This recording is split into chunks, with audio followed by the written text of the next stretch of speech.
सामने कुछ बायोलॉजी के जो क्वेश्चन दिए जा रहे हैं, इसमें आपके परीक्षा से रिलेटेड कुछ क्वेश्चन दिए गए हैं जो आप इसको आगे आके पढ़ेंगे, जो कि आपके पौधे के जननांग से लेकर के आपके जो टेस्ट होने वाला है उससे संबंधित रिलेटेड कुछ क्वेश्चन इसमें दिए गए हैं। जिसमें पहला क्वेश्चन है आपका कि एक बीजपत्री पादपों में नर युग्मकोद्भिद होता है। तो आप जानते हैं कि जो एक बीजपत्री पौधा होता है, अगर हम एक बीजपत्री पौधे की बात करें तो एक बीजपत्री पौधे में जो आपके पत्र होता है जिसे हम कि मोनोकोटिलिडन के नाम से जानते हैं, तो इसमें एक बीजपत्र होने के कारण इसे हम मोनोकोटिलिडन कहते हैं।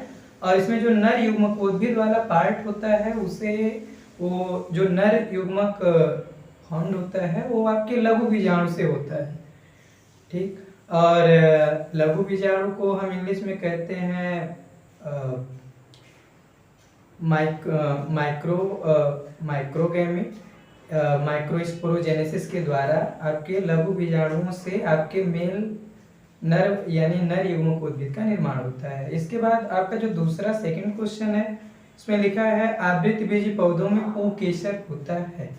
देखिए, अगर हम पुष्प के बारे में बात करें तो पुष्प के कुछ मेन पार्ट में हम पढ़ते हैं कि पेटल होता है, सेपल होता है, कार्पेल होता है, फिर इसके बाद पिस्टिल होता है। तो कई सारे पार्ट आपको फ्लावर में पढ़ने को मिलते हैं, जिसमें हम पढ़ रहे हैं आवृतबीजी पौधों में पुंकेसर होता है। तो पुंकेसर जो पार्ट है उसे हम नर जननांग कहते हैं। और नर जननांग में जो आता है, नर जननांग में आपके आपके नर जननांग में आपका एंथर आएगा और फिलामेंट आता है, जैसे कि हिंदी में पुतंतु कहते हैं। फिर इसके बाद हमारा तीसरा जो क्वेश्चन है ये है भारतीय पादप भ्रूण विज्ञान के पिता किसे कहते हैं। तो ये तो एम्ब्रियोलॉजी का क्वेश्चन है, तो इसे जो इसका आंसर है वो है प्रोफेसर पंचानन माहेश्वरी, यानी माहेश्वरी जी को हम कहते हैं कि एम्ब्रियोलॉजी के क्या है, जनक है। इसके बाद आपका आता है फोर्थ जो क्वेश्चन है, उसमें लिखा है, मैं इसको नीचे कर लूँ थोड़ा सा, लिखा है कि साल्विया में परागण होता है। तो देखिए, जैसे कि दिया कि साल्विया में परागण होता है, तो इसमें जो आपका सही होगा कीटों द्वारा।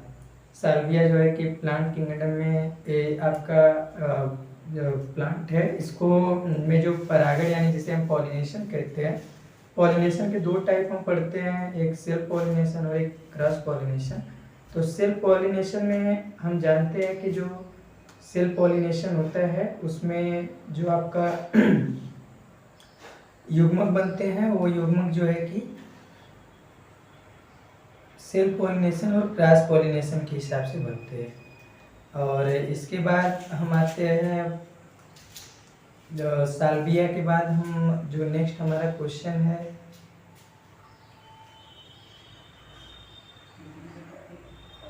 एक मिनट सेटिंग है, हाँ। इसके बाद हमारा जो पांचवा क्वेश्चन है ये है निभाग। तो निभाग वाला जो क्वेश्चन है, इसमें निभाग दिया है किसमें पाया जाता है, तो आप ये बीजांड में पाया जाता है। इसका आंसर जो सही है वो बी है, बीजांड में पाया जाता है। बीजांड आपका जो फ्लावर स्ट्रक्चर है उसमें बीजांड जिसे कि हम ओब्यूल के नाम से जानते हैं, तो ओब्यूल में आपका निभाग वाला दो पार्ट आपके देखे जाते हैं, एक निभाग होता है और एक नाभिका होता है, ठीक। अगला क्वेश्चन है आपका सिक्स वाला, निम्नलिखित में से किसमें कीट परागण होता है, यानी पूछ रहा है कि कीट परागण किसके द्वारा होता है। तो जो आपका आंसर इसमें सही है वो है बी, अंजीर। तो इसमें जो आंसर आपका मिलेगा बी, अंजीर। और आपका जो सातवां क्वेश्चन है नेक्स्ट, उसमें लिखा है पुष्पी पादपों का कौन सा भाग अगुणित है। देखिए, अगुणित और द्विगुणित, इसका जो कॉन्सेप्ट है यहाँ से आता है कि अगुणित का मतलब होता है हैप्लॉइड, जबकि द्विगुणित का मतलब होता है डिप्लॉइड। तो अगुणित और द्विगुणित का मतलब यहाँ से आपको समझ में आ गया होगा। तो इसमें जो अगुणित की बातें हैं उस पर नंबर ऑफ क्रोमोसोम पे भी डिपेंड करता है। जैसे हाफ नंबर ऑफ क्रोमोसोम है तो एन कहेंगे, अगर टोटल नंबर ऑफ क्रोमोसोम है और पेयर में है तो उसे हम 2n कहते हैं।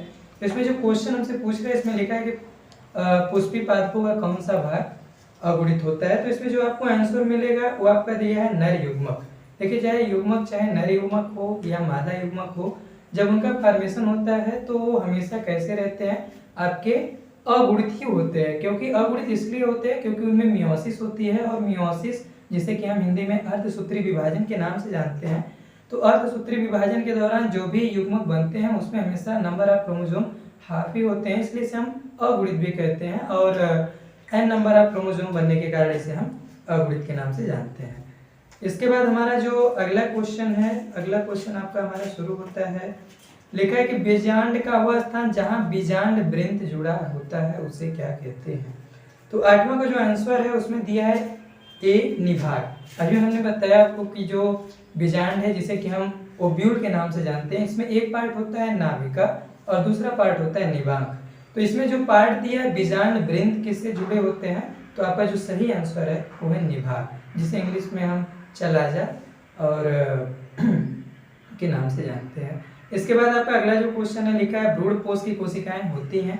अब देखिए आगे हमारा भ्रूणपोष, तो भ्रूणपोष की जो कोशिकाएं होती हैं वो त्रिगुणित होती हैं। अब देखिए ध्यान दीजिए, इसमें भ्रूणपोष की जो कोशिकाएं होती हैं वो त्रिगुणित क्यों होती हैं, क्योंकि आप जानते हैं कि जब प्रोसेस ऑफ डबल फर्टिलाइजेशन होता है तो उसमें जो नर युग्मक का निर्माण होता है उसमें दो नर युग्मक का निर्माण होता है, जिसमें जो नर युग्मक बनते हैं दो नर युग्मक आपके फॉर्म्ड होते हैं। और नर युग्मक जो बनने के बाद, जो नर युग्मक होते हैं वो बनने के बाद जो आपके पोलन ट्यूब से होते हुए जब प्रवेश द्वार पे पहुंचते हैं तो वहाँ पे हम मानते हैं कि उसमें जो टोटल 8 सेल होती हैं, तो उसमें जो हमारा एग सेल होती है, एक नर युग्मक जो होता है एग सेल को फर्टिलाइज करता है, और जो हमारे दूसरे नर युग्मक होते हैं पोलर न्यूक्लियाई को फ्यूज करते हैं। तो इस तरह से हम टोटल हमारे पास जो संख्या होती है वो 3 होती है, इसलिए इसे हम त्रिगुणित के नाम से जानते हैं। 3 यानी जो दो हमारे बीच में पोलर न्यूक्लियाई होते हैं और एक अंडकोशिका होती है।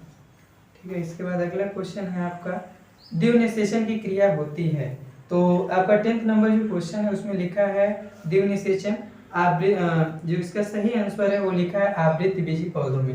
तो मैंने आपको बताया था कि जो आवृतबीजी पौधे होते हैं इसमें डबल फर्टिलाइजेशन पाया जाता है। तो डबल फर्टिलाइजेशन हम कहते किसे हैं, डबल फर्टिलाइजेशन हम उसे कहते हैं कि जब जो अभी मैंने पिछले क्वेश्चन में मैंने आपको डिटेल दिया कि जो नर युग्मक होता है दो बनते हैं, तो एक नर युग्मक जो होता है वो एक सेल को फर्टिलाइज करेगा और जो दूसरा नर युग्मक होता है पोलर न्यूक्लियाई को फर्टिलाइज करेगा।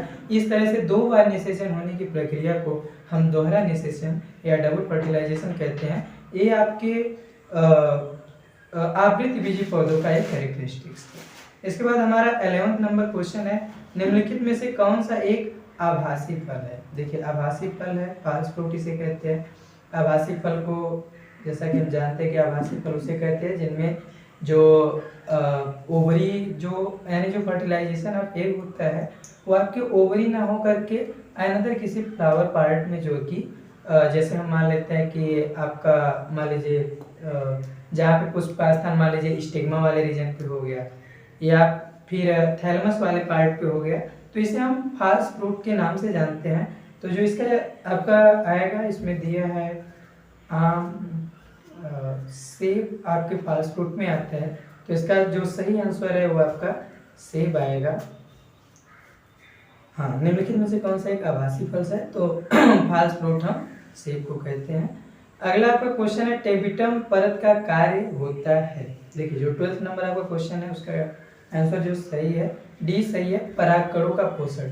परागकणों का पोषण, जब आप परागकणों के बारे में पढ़ेंगे तो जो परागकण का निर्माण होता है जिस भी प्रक्रिया के दौरान उसमें जो टेपिटम की लेयर बनती है, तो टेपिटम की जो लेयर होती है वो परागकणों को पोषण प्रदान करने में कार्य करती है।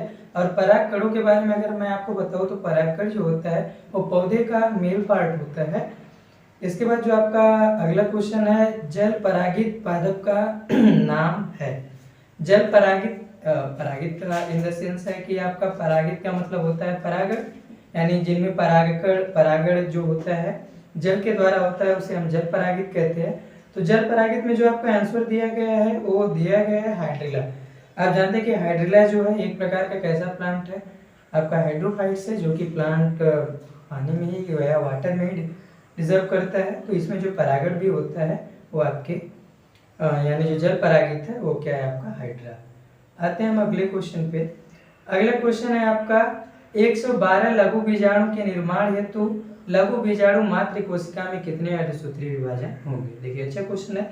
40 नंबर जो क्वेश्चन है इसका सही आंसर जो है कि आपका बी सही है। तो आपसे पूछा गया है कि 112 लघु बीजाणुओं के निर्माण हेतु लघु बीजाणु मात्र कोशिका में कितने अर्धसूत्री विभाजन होंगे। तो मैं आपको बता दूं कि जो 112 लिखा है, अभी मैंने आपको बताया कि जब भी युग्मक का निर्माण होता है तो हमेशा और हमेशा कौन सा विभाजन होता है, अर्धसूत्री विभाजन यानी मेयोसिस होता है। और मेयोसिस में आप जानते हैं इसे हम रिडक्शन डिवीजन के नाम से भी जानते हैं, जिसमें नंबर ऑफ क्रोमोसोम क्या हो जाते हैं, हाफ हो जाते हैं। तो इसमें जो 112 लघु बीजाणुओं को बनाना है तो आप जानते हैं कि जो लघु बीजाणु कोशिका है उसमें एक बार में एक कोशिका से 4 कोशिकाएं बनती हैं। तो आप 4 से आप मल्टीप्लाई करके जो ऑप्शन दिया गया है उसमें आप मल्टीप्लाई करके देख सकते हैं। जैसे हमारा जो आंसर सही है वो बी है। अगर आप इसमें 4 से मल्टीप्लाई करेंगे तो आपका टोटल कितना आ जाएगा, 112 आएगा। 4 से क्यों मल्टीप्लाई करें, क्योंकि हमारे जो लघु बीजाणु मात्र कोशिका से जो फॉर्मेशन होता है लघु बीजाणु का, उसमें एक कोशिका से 4 कोशिकाओं का निर्माण होता है। ठीक, अगला क्वेश्चन है हमारा कि एक बीजपत्री पादपों में नर युग्मकोद्भिद होता है। तो नर युग्मकोद्भिद चाहे आपका एक बीजपत्री का हो चाहे द्विबीजपत्री का हो, उसे हम हमेशा और हमेशा कहेंगे कि वो लघु बीजाणु से ही होगा। यानी गुरु बीजाणु जो होता है, इसमें आपका ऑप्शन 3 4 दिए गए हैं, जिसमें लघु बीजाणु, गुरु बीजाणु, चतुष्क से दिया है, बीज के अंडकाय से दिया है। तो इसमें जो आंसर आपका सही है वो है लघु बीजाणु। इसलिए लघु बीजाणु सही है क्योंकि जो आप जानते हैं कि जो पौधे का नर वाला पार्ट होता है उसे हम लघु बीजाणु यानी लघु बीजाणु कोशिका से ही इसका फॉर्मेशन होता है नर युग्मक का। अगला आपका क्वेश्चन जो दिया गया है उसमें लिखा है कि एक बीजांड में अर्धसूत्री विभाजन होता है। एक बीजांड में जो अर्धसूत्री विभाजन होता है उसमें दिया है बीजांड में। तो बीजांड आप जानते हैं कि बीजांड को अगर हम अलग करें तो बीज और अंडा आ रहा। तो जो एक वाला पोर्शन होता है वो आप जानते हैं कि कौन सा पार्ट है, मादा यानी फीमेल वाला पार्ट है। यानी हम बात करें तो प्लांट में और कई पार्ट्स होते हैं जिसमें मेल पार्ट और फीमेल पार्ट भी होते हैं। तो जो फीमेल पार्ट होता है उसे हम कहते हैं मादा जननांग। तो आपके जो एक बीजांड में जो अर्धसूत्री विभाजन होता है वो आपके मादा जननांग में होता है। अगला आपका सार्विया में परागण होता है। ये क्वेश्चन आगे भी आपको मिला था कि 18वां नंबर जो क्वेश्चन है इसमें सी सही होगा, कीटों के द्वारा। ये क्वेश्चन एक बार और आपको मिला था। अगला क्वेश्चन है निभाग पाया जाता है। ये भी क्वेश्चन आपको मिल रहा था। मैंने बताया था कि निभाग और नाभिका 2 पार्ट होते हैं, जो कि आपके बीजांड निकाय का पार्ट है, ओव्यूल का पार्ट है। तो आपका इससे आपको हल मिल गया होगा कि निभाग जो होता है वो आपका पाया जाता है बीजांड में। इसके बाद अगला क्वेश्चन है आपका निम्नलिखित में से कीट परागण होता है। तो कीट परागण जो इसमें आंसर आएगा आपका बी वाला है। अंजीर में, गेहूं में आपका कीट परागण है नहीं, पर परागण है। पर परागण हो या कीट परागण हो, दोनों पर परागण के ही पार्ट होते हैं। लेकिन जो इसमें कुछ ऐसे पौधे होते हैं जिसमें पार्टिकुलर जो पार्ट होता है वो आपके पर परागण द्वारा, किसी में आप पढ़ेंगे वायु द्वारा, जल द्वारा, इसके बाद अलग अलग प्रोसेस के द्वारा परागण होते हैं। जो इसमें अंजीर ऑप्शन है वो सही है आपका। इसमें जो परागण होता है आपका वो आपके कीट द्वारा परागण होता है। ठीक है, तो इसमें जो आपके कुछ इंपॉर्टेंट 20 क्वेश्चन थे जो कि बॉटनी से संबंधित थे और प्लांट के जनन से संबंधित थे, जिसमें आपके मादा पार्ट और नर पार्ट को पढ़ने का मौका मिला। तो इसमें जो कुछ इंपॉर्टेंट क्वेश्चन थे इसको मैंने हल करवाया। आगे जो आपको इंपॉर्टेंट क्वेश्चन जो चैप्टर से रिलेटेड रहेंगे उसको मैं ऐसे ही हल करवाता रहूँगा। ठीक है, धन्यवाद।